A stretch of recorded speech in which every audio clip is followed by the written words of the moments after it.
Welcome to the Black Sparrow Media Internet Broadcast Network.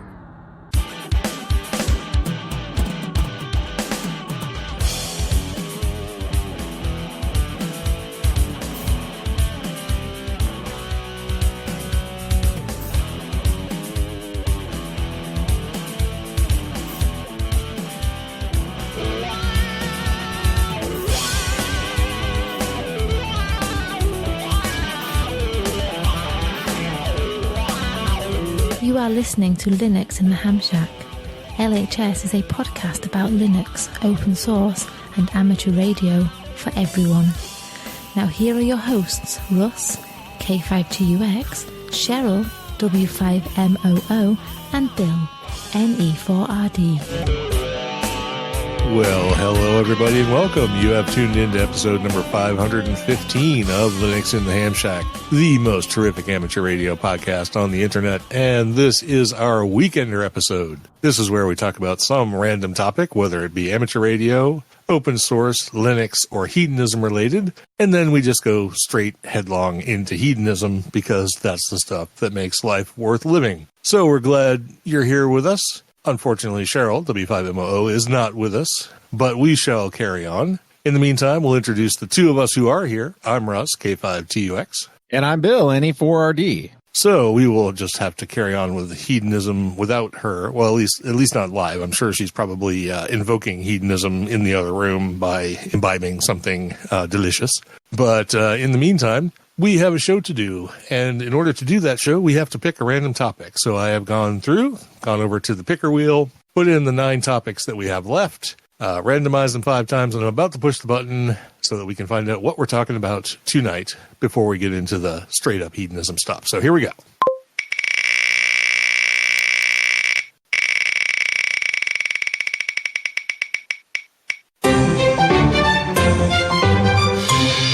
Well, it's a hedonism topic. Uh-oh. But the thing is, I think we've covered this hedonism topic already. Did I forget to take this one out? Did we do favorite movies? I I vaguely feel like we have. think we have. Let me do a quick search on the website. Yeah. Because I don't want to, redo a topic if we've already done this one. Apparently not. Movies is not coming up. Huh. Interesting. I feel like we talked about... Oh, no, it was music. We did favorite music. Oh, yes. We definitely did the music. Right. Okay. So we haven't done favorite music. So the topic actually is your favorite movies and why. Or favorite movie and why, if you only want to choose one. So, all right. So it's going to be a straight up hedonism night tonight. So do you have... let's go with a max of 3. So hard. Yeah. maybe pick favorite by genre. I don't know. Yeah, it's gonna be super hard to do this. Yeah.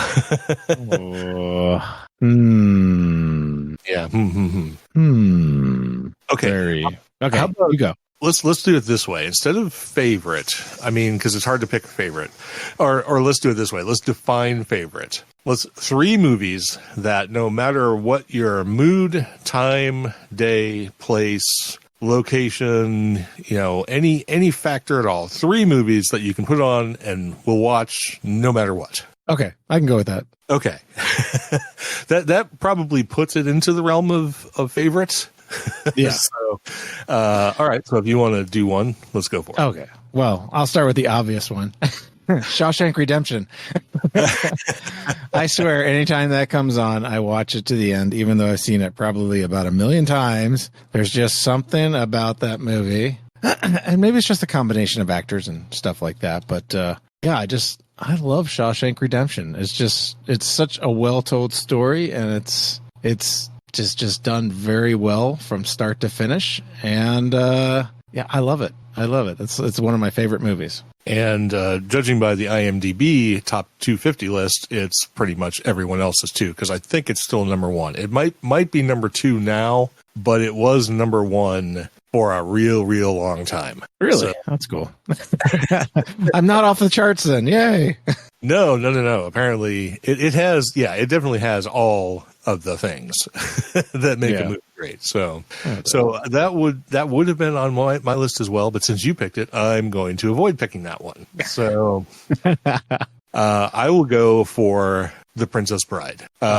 Such a good movie. Yeah, that is one that, no matter the time, place, my mood, or anything else, if it comes on, it will be watched. And sometimes just once or twice a month, just randomly watched to watch it. Interestingly enough, I've told Cheryl about this before, but back when The Princess Bride came out, which is 1984, something like that. Someone will correct me if I'm wrong, but when I first saw it, hated it. Couldn't stand it. Apparently, I wasn't in the right frame of mind. I don't think I was really old enough or wise enough or worldly enough to sort of appreciate the humor at the time. And over time, got to love it, and now it's just basically near the top of the list. So that'd be my first one. I'm just trying to see if any of mine are on the list. 1987, Steve says about Princess Bride. So yeah, that's such a good movie. I like watching that too. It's fun seeing little Freddie Savage. And old Peter Falk and all the other weird cast of characters that's involved in that thing. Yeah, absolutely. Well, one that I don't see on the list that I know is another one of those that I've probably watched a few million times just because, well, it's just absurdly funny, and it involves Kung Fu Hustle. Kung Fu Hustle, yes, I'm familiar with that movie. It wouldn't make my top 5 list or anything, but yeah. Yeah, it's so good. I guess it came out in 2004. Yeah, The Axe Gang. It's so good. I kind of like the Kill Bill ones a little bit better than this. Because it's obviously a little bit more gory, but yeah, the whole story is just absurdly funny. These guys are axing each other. Yeah, it's great. And then the hand smashing the toad, and the landlady with her cigarette hanging out the side of her mouth. It's just absurdly funny. And if you like, a lot of kung fu and action and stuff like that, you get that too, but you get the funny stuff with it too. So it's really good. Yeah, we have some contributions from the chat. Darren says Electric Dreams, which I'm not even sure if I know that one. Full Metal Jacket, which is a timeless classic. I mean, absolutely. The thing about Full Metal Jacket is it's kind of like two movies smashed together. Two separate stories. Yeah, it's the boot camp story and then the war story. So to me, the boot camp story is way better than the war story, but as a whole, it's excellent. And then Secret Life of Walter Mitty, which I barely remember that film. So Tony says, how about Die Hard, the first movie? Oh, I love Die Hard, the first movie. That's fantastic film. And it's funny, we've had the debate about whether Die Hard is a Christmas movie on the show, I believe. And they did it as they do a fan poll at the baseball games we go to, and one of them was, is Die Hard a Christmas movie or not a Christmas movie? You get to text on your phone to vote, and Christmas movie won. So there you go. It is a Christmas movie. It's fun to watch it at Christmas. I can't complain. Yep. Put you in that Christmas spirit, LA. Cheryl says Pretty Woman and Dirty Dancing are at the top of her list. So yeah. If we did Vietnam movies, Full Metal Jacket, Tour of Duty, Apocalypse Now. Yeah, there you go. Apocalypse Now. I mean, it's absolutely fantastic film, but man, you've got to. To me, you have to be in the mood for that. That's not a watch anytime thing. That's a no. No, you got to buckle in for that one. Yeah. So my second one is going to be Contact. Yeah, this is the one with Matthew McConaughey and Jodie Foster and Tom Skerritt, based on screenplay and some authorship by Carl Sagan about first contact with aliens and stuff like that. If you haven't seen Contact, I would highly recommend it. It's one of those. It's kind of long, but to me, everything about it is perfect, and I can just sit and watch it any moment of any day. It's so good. So many different things going on. and just really well put together, really well directed. Can't say enough about it. So if you have not seen Contact, which came out in the early 90s, I would say. 97. Oh, and by the way, what? 97. Yeah. Yes, and it has a ham radio connection. Breaker. No, an actual ham radio connection. Yeah. The funny thing is, are you familiar with it? Yeah, and they made a sort of a sequel to it, didn't they? Contact? Not that I'm aware of. Yeah, I think so. It was, what was it called? It was something similar. Contact. Well, if anyone's not familiar with the ham radio part of it, at the very beginning, the dad and the daughter, the dad is a licensed ham radio operator. His call sign is Whiskey 9 Golf Foxtrot Oscar. And there's a scene where the daughter, after how much do I want to give away of this? Let's just say there's a Whiskey 9 Golf W9 GFO in it. And if you look at W9 GFO, if you Google for it, it'll take you to a website that says, "I'm not that guy." It's pretty funny because obviously that's a real call sign, but and somebody currently actually has it. So anyway, Contact. Yes. So number 3, what do you think? Oh, I was going to say the sequel to Contact is Elysium. I think that's what it was listed as. I don't know how that would be a sequel to Contact, but I mean, don't know. At least I just saw that in Reddit. So I know I heard some movie was. It was like an unofficial sequel, but a sequel nonetheless. I would, there are so many good movies of so many different varieties that are fun to watch and stuff like that. But I kind of get stuck between these two movies. They're both very good. But one's Vertigo and the other one is North by Northwest, but I tend to like North by Northwest more, but I do like Vertigo as well. Both for exactly the same reasons. Classic Hitchcock. I mean, come on. Yeah, exactly. They're both Hitchcocks. They're both made a year apart. But yeah, I do like the Cary Grant one better. So. Very good. Yeah. I mean, I don't think you really have to describe why you might like a classic Hitchcock film. I think everybody sort of understands. But yeah, Steve says Back to the Future, Christmas Vacation, and Unforgiven. Oh, Unforgiven. Yeah. Unforgiven. One of the best Westerns ever, probably, past, present, and likely future. I mean, Eastwood just hit it out of the park with Unforgiven for sure. Yeah. And so he sort of stole my third one, but my third one is going to be Back to the Future, but of course there are 3 of them. So I'm going to pick one of the 3. Uh-oh. And I mean, I can watch any of them at any time. No problem whatsoever. Even the second one, which a lot of people say they don't like. But my favorite is number 3. Back to the Future 3. Oh, yeah. It's just great. I agree. So yeah, I was about to say the one with the train, that was awesome.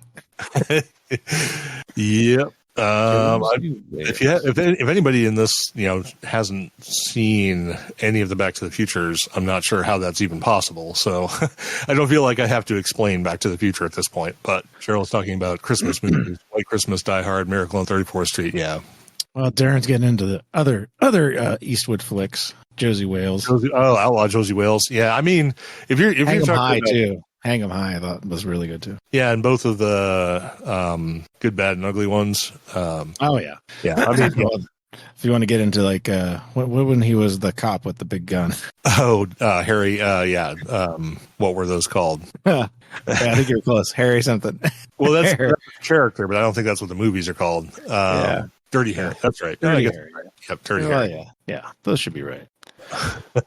That's funny. Oh, The Ref as a Christmas movie. Oh, outstanding. Yeah. I mean, Dennis Leary didn't do a lot of stuff, movie wise, but The Ref is awesome. So Love Actually, that's a good movie. I like that one. Oh, we've only recently started. I think it's in the last 3 years we started watching Love Actually, and now it's on our yearly rotation for sure. Yeah, with Bill Nighy in it and stuff like that. And, yep. Yeah, bunch of people. Colin Firth and stuff like that. Lord of the Rings. Yeah, I mean, those are all good, but there's a significant time investment if you're going down the Lord of the Rings road. Christmas Same thing with Harry Vacation. Potter, Twice. all that kind of stuff. Yeah. Ever After is another favorite from Cheryl. Yeah, I love Ever After. That's good. That's to me, Ever After is right along the lines of Princess Bride. Not quite as good, but sort of right there with it. The best part of it is Da Vinci. Have you ever seen Ever After? I'm looking it up because I think I have. I just can't place it. It's a Cinderella story. Oh, I probably have seen it then. It's way different than most Cinderella stories, though, and it's really good. So if you Have haven't, you seen the opera of Cinderella? You want to see a weird Cinderella story? Ever After. Why am I not finding Ever After? I don't know. Look, it has Drew Barrymore in it, so maybe you could look it up by that. Drew Barrymore. Interesting. IMDb just. Oh, okay, yeah, 1998. Oh, yeah, with what's her name in it? Yes. It's been a long while. It's not something I watch regularly, but I have seen that. Yes. Yeah, I figured you had. Okay, Bad Boy Bubby. Watch if you dare. Never heard of it. Now, if you want to talk about movies, if you want to talk about watch if you dare movies, I got a few of those. Let's start with The Human Centipede. No one should ever watch that. That's horrible. Have you seen it? No. I recommend you don't. And but actually above that one on the do not watch this at all costs list, which means everybody's going to run out and watch it, is a movie called A Serbian Story. Don't watch it. I'm telling you now, don't watch it. A Serbian story or a Serbian film? A Serbian film, sorry. Yep. Yeah. Don't watch it. Which means go watch it, but I warned you. Interesting. Just watching the trailer. The trailer is not going to give away any of the parts that make it the don't watch it thing. Yeah. All right, go back to Christmas movies. No, we got to move on. We've done movies. Bad Santa. There you go. There's a good Christmas movie. Bad Santa is a fun movie, and we just found another one too. The Christmas Chronicles. This is the one with what's his name? Kurt Russell. Oh yeah, that's a fun one too. So, by the way, if anybody is interested, like to come into the hedonism chat sometime and talk about movies that no one should ever watch, I am a huge fan of those kind of movies, and I would love to give you my list. So, all right, let's move on. Enough about movies. We had a good shot. All right, so that means we're going to get from hedonism into hedonism. Yeah, that's the way this show should go. So we're going to move into food because we always start with food when we get down to the hedonism part of the show, even though we've sort of been there already. And Cheryl's got a couple of things in here that we have not made and we don't really know anything about, but she found them interesting. And apparently this first one is a TikTok recipe. Oh, great. So the first recipe that she's got is ice cream bread. It's apparently a sweetbread recipe, kind of like monkey bread, that kind of thing. She says, dust off those 1970s cookbooks because this quick bread has made a comeback via TikTok. Yay. You can use any flavor of ice cream. Just make sure it's not low fat or sugar free. Obviously, vanilla is just going to be neutral, sweeter bread, whereas if you use something like butter pecan, lemon, cherry, strawberry, etc., you'll have more zip. Feel free to add some spices, cinnamon, zest, etc. to further enhance your bread. The ingredients, well, it couldn't be simpler. 2 cups of ice cream and 1.5 cups of self-rising flour. Well, there it is. Preheat your oven to 350, grease and flour or line with parchment a loaf pan. Mix ice cream and flour in a bowl until the flour disappears. Pour into the pan. Spread out evenly. Bake for 35 to 40 minutes. And like a cake, check it with a toothpick. And when it comes out clean, you're done. And you have ice cream bread. So there you go. Simple. Straightforward. Enjoy. Your strawberry pecan cinnamon bread or whatever. And following in the ice cream vein, she has an ice cream cocktail. And it's a cocktail that uses ice cream. Imagine that, being called ice cream cocktail. You use vodka, 1 ounce, 1 ounce white chocolate liqueur, 1 ounce strawberry liqueur, 3 scoops of strawberry ice cream. 3 scoops of strawberry ice cream. Wow, it's going to be weak. Some sugar and a straw. Rim the edge of a martini glass, and coarse sugar to an ice-filled glass. Add vodka, white chocolate liqueur, strawberry liqueur. Shake well to combine. Add 3 scoops of strawberry ice to the martini glass and pour the mix over the top. Garnish with a strawberry. Oh, so it's not really a cocktail. It's like you eat cocktail-covered ice cream. So there you go. So do you have a whatever thing? A whatever thing? your corner. Do you have a boozy? Oh, no. I'm just sitting here drinking a Blue Moon, so nothing exciting. Oh, Cheryl just dumped a movie that I probably should have mentioned. Oh, well. Definitely one I can watch anytime. Dead Poets Society. And she also mentioned Grand Budapest Hotel, which is also fantastic, but kind of esoteric. Got to be in the mindset for the Wes Anderson because he's a little weird. So, all right. So if you don't have anything, then I guess I got to get to mine. So who was asking about this earlier? Tony? Or Steve? Who wanted to know? John was asking what about the ham on rye, and then Steve wanted to know what rye you're talking about. So. Okay. So the rye that I have tonight is one that Bill mentioned, I think, on the last Weekender. But his was the straight 6-year version, and I have the single barrel Kentucky straight rye from Russell's Reserve, which, as I'm pretty sure we've mentioned on the show before, comes from Wild Turkey. They're out of Lawrenceburg, Kentucky. Their description of this single barrel Kentucky straight rye whiskey is, single barrels are a rarity in the world of American rye whiskey, and Russell's Reserve single barrel rye delivers in a big way. Each hand-selected barrel of our Kentucky straight rye whiskey is individually bottled at 104 proof and non-chill filtered to retain the color and rich flavor that comes with aging in number 4 alligator char barrels. Heavily charred, because I think 5 is the highest char. Maybe 6. I don't remember. But they're significantly burned. So, some details on this rye. The mash bill is 95% rye and 5% malted barley. It's bottled, as they said, at 104 proof, 52% ABV. Comes out of Lawrenceburg, Kentucky. The color is a rich amber. It is a nice dark color, which means it could be caramel colored. But it says the non-chill filtering is to retain the color. So I'm guessing that meaning it's not colored. The nose on it, I went and checked out Russell Reserve's notes on this, and I did make a few adjustments to it, but I didn't make any adjustments to the nose because what they put in here is absolutely spot on. It's lemon, vanilla, spicy oak, notes of orange peel, and ginger, which is absolutely correct. I did modify my taste profile a little bit. It's pepper, vanilla, salted caramel, and tobacco. And that may sound like a weird combination, but it actually works quite well. And you'll notice that none of these notes so far include that sort of anise or black licorice because it's sort of noticeably absent, which is interesting because this is a 95% rye. So the finish is a sweetened pear candy. It's kind of like sugar-covered pears, which is really nice. Some toasted bread, peppercorn, and at the very, very end, like when it was just sort of fading out of my mouth and off the end of my tongue, then I noticed a little bit of that sort of rye licorice flavor. But it's nowhere in the drinking of it. It's nowhere on the nose. It's only at the very, very end of the finish. So this is probably the least rye-tasting rye I've ever had. That being said, it's excellent. I would definitely recommend this.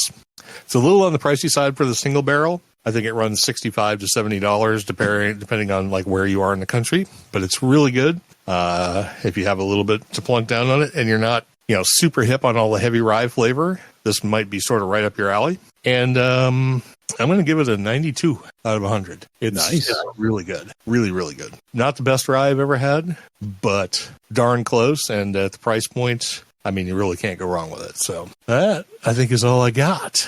Sweet. Good selection.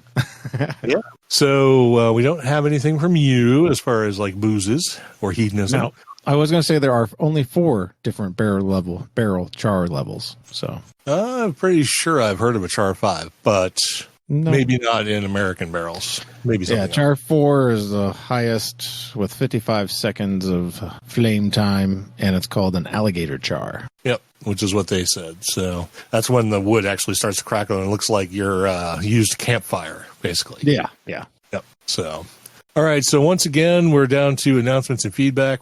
We didn't have any feedback this time around, but we do have a couple of announcements. The first one is we're still running low on Weekender topics. Obviously, I'm going to have to buckle down and create a few. We tried running this through ChatGPT earlier, which didn't work at all.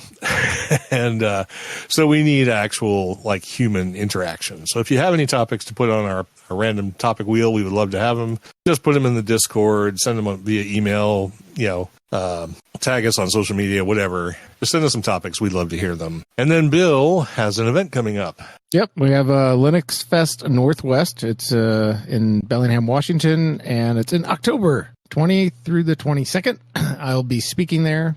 with the topic strangely called Linux in the Ham Shack. So if you're around Washington next month, stop by. It's a great conference. It's free to attend, and it's normally filled with a bunch of good speakers, and obviously I think it's sponsored by the Jupiter Broadcasting, so they're a big part of it. And if you happen to listen to them as well, then you probably already know about it because they're talking about it on every single one of the shows. So, but I'll be there. I don't know what day I'm speaking. It's probably Saturday that I'll speak. So, as soon as the schedule's out, I'll put that information in the show notes as well. Fantastic. Yeah. So if you can get out to Bellingham, Washington, check it out. See Bill live and in person. Yeah. And hopefully they'll record it so I can see Bill like via Memorex. But if nothing else, Bill can record himself so I can see him via Memorex. So. Yeah, there we go.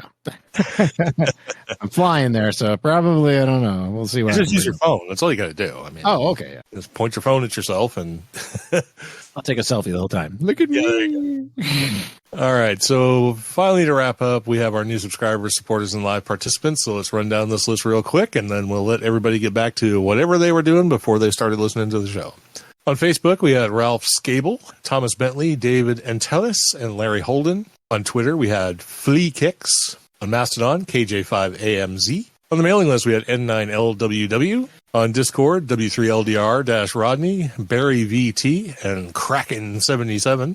And in the live chat tonight, we had Tony, N0WJE, John, K1BTZ, Steve, K7HVT, Ted, WA0EIR, and Darren, VK6EK. So thanks, everybody, for tuning in. Hope you enjoyed this Weekender episode, a little departure into some hedonism. And we hope you have a great week. And we also hope, finally, that you'll tune in next week, where we'll be back to a deep dive topic, which we don't know what that is yet, but it'll be something good for sure. And we hope you catch that when it comes around. In the meantime, have a good one, and we'll see you for the next one. For the, still absent Cheryl, W5MOO, I'll wrap this one up. Episode number 515, the 107th episode of The Weekender on Linux in the Ham Shack. I'm Russ, K5TUX. And I'm Bill, NE4RD73.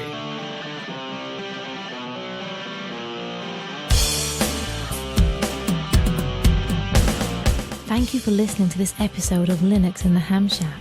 LHS is a community-sponsored podcast. Our website is located at lhspodcast.info.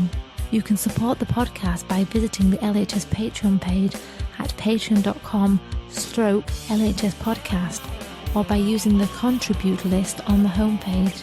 We have a presence on Discord, Facebook, IRC, Twitter, and YouTube. You can also drop us an email at info@lhspodcast.info, or leave us a voicemail at 1-909-LHS-SHOW. That's 1-909-547-7469. Visit the online LHS merchandise store at shop.lhspodcast.info for fun and fashionable show-themed merchandise. Until next time, remember to always heed your hedonism.